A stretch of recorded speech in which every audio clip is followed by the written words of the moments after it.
Hey, it's Clint. I just started my video and I said, "Hey everyone," and then I did the biggest sneeze. It was uncontrollable and so sudden. Thank me that I didn't put that in. We just recorded it. All right, so what I want to look at is the state of crowdfunding right now. And the best way I think to do this is to look at existing campaigns. I took a cross section of campaigns that are on right now. I've heard some people saying, "Hey, there's no campaigns that are exciting to me right now. Where have they gone? It's been a while." And to that, I would say, well, maybe you haven't been actually looking at Indiegogo, or maybe some of the creators that you love, your favorite creators, are just between books right now. They don't have a campaign launched. So that could be the case, but there actually are a ton of campaigns currently right now, and I took a big cross section so that you could see sort of I don't know, across the spectrum. There are more. I don't have every campaign up here.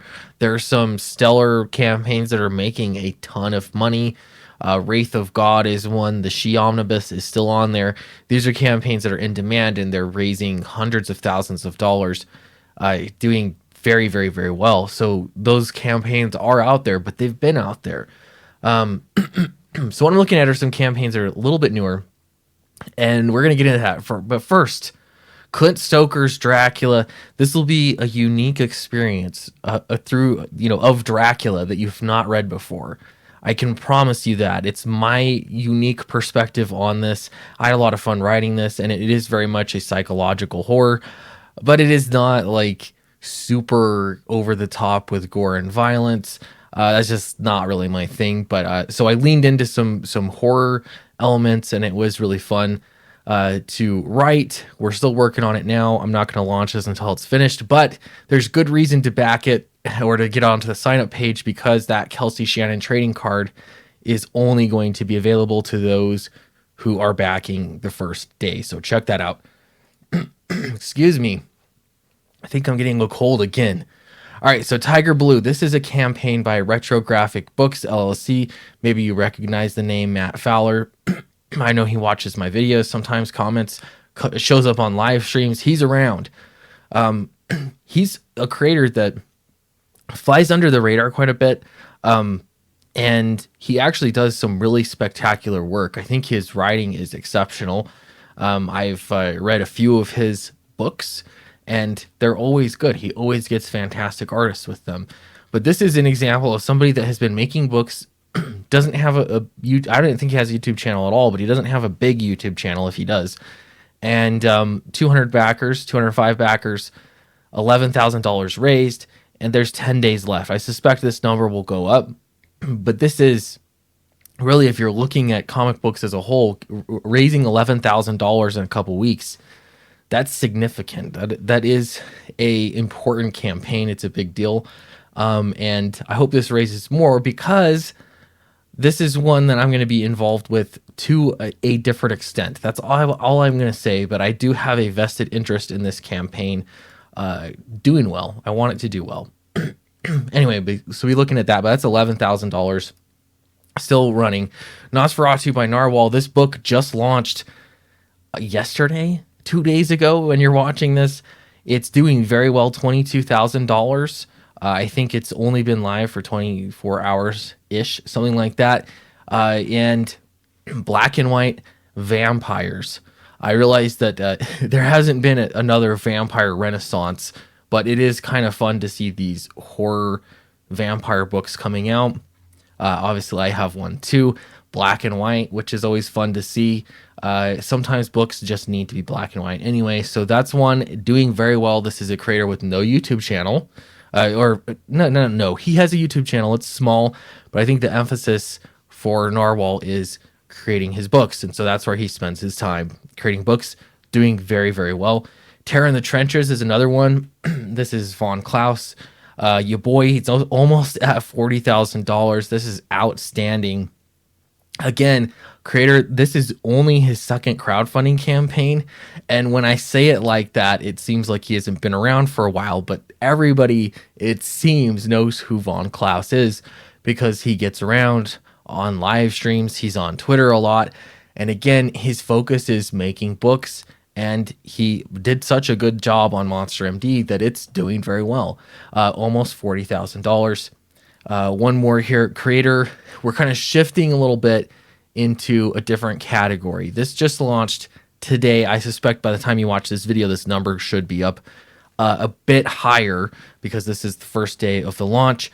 Truth, Justice, and American Way. This is an established comic book creator, established in the industry, worked for DC Comics for a number of years, and now is breaking away to do his own book. And he's already raised $16,000, which is impressive by any right.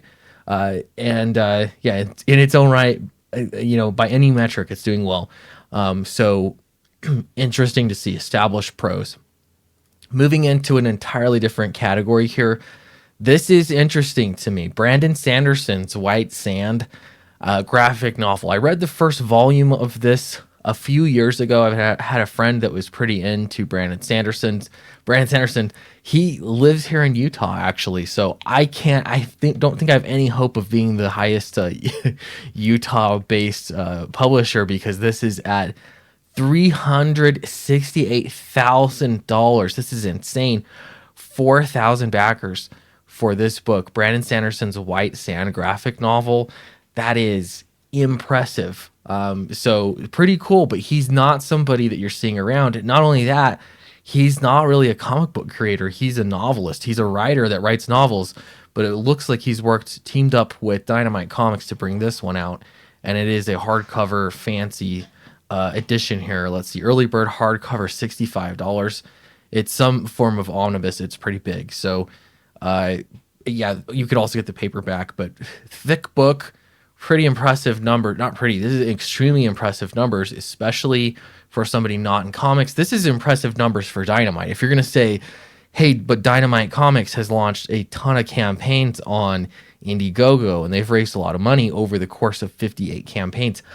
This could be their highest campaign that their name is on.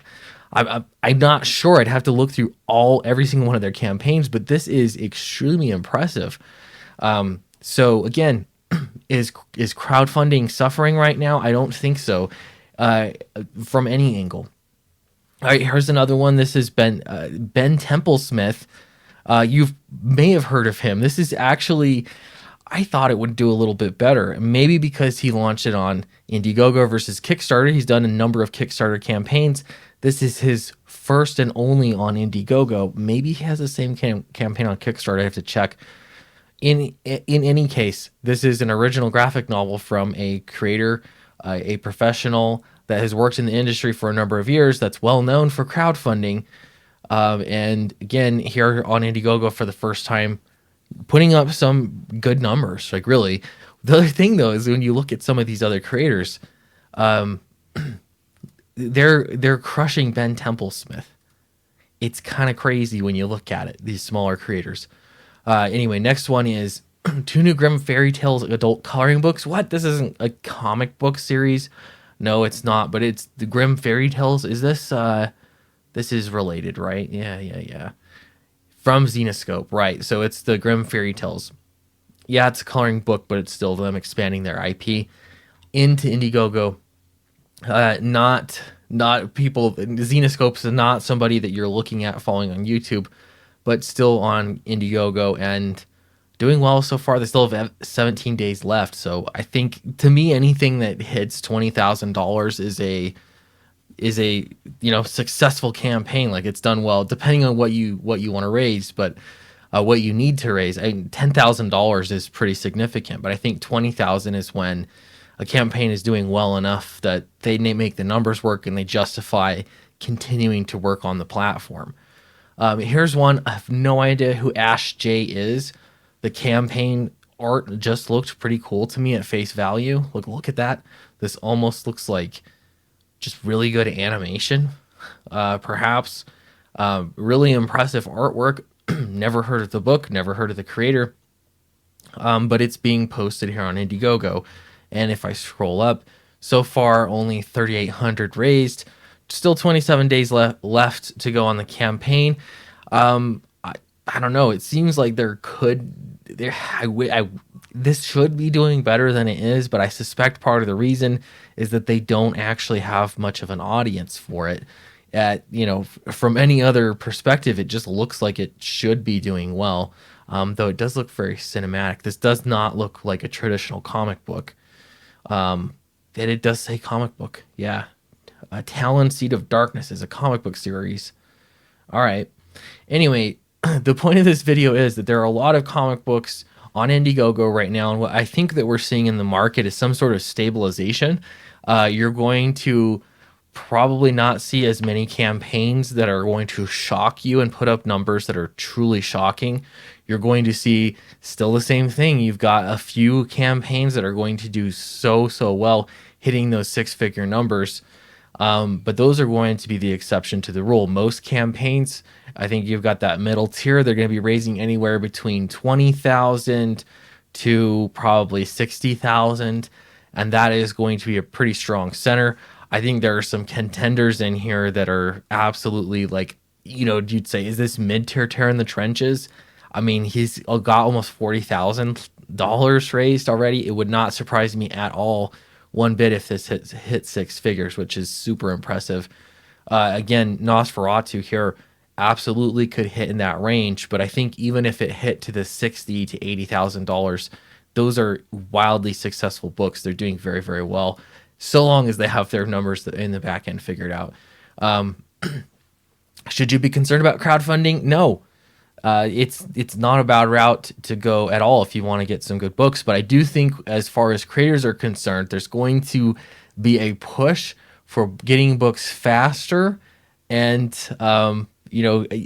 getting more for your money, perhaps, or paying less. I guess that would be considered getting more for your money as well. This is competition, and that's definitely how it's going to go. Having a name, having respect when it comes to crowdfunding comics, and people having a respect for those creators, that's going to go a long way. Even if you have a fantastic looking book, if you don't already have the respect of a fan base, it's not going to do you much good. Anyway, thanks for watching. Really appreciate it. What books are you looking forward to this year? Don't forget to sign up for the pre-launch page to Dracula, and I'll see you in the next video.